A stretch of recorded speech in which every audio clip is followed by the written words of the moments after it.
Welcome to Pindar Poetry. We hope you learned something new. In this video, I will explain how to use an at-home sleep study device step by step. First, ensure you understand why your doctor recommended this test. Next, collect all the equipment from your healthcare provider. Before starting, prepare your bedroom to be dark, quiet, and comfortable, just as you would for a normal night's sleep.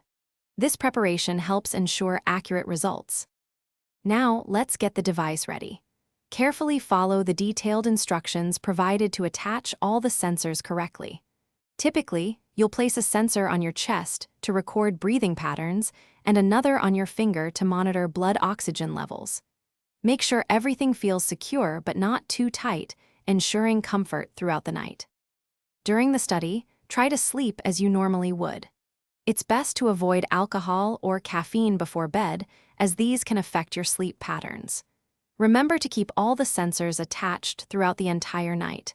If anything unusual happens or you experience discomfort, make a note of it in the sleep log provided. Once you wake up, gently remove all the sensors and carefully pack the device according to the instructions.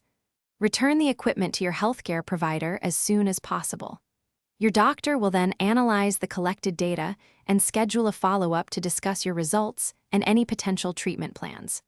For more great deals, including the Owala water bottle, check the link in the description below. Thanks for watching. Consider subscribing if we helped you.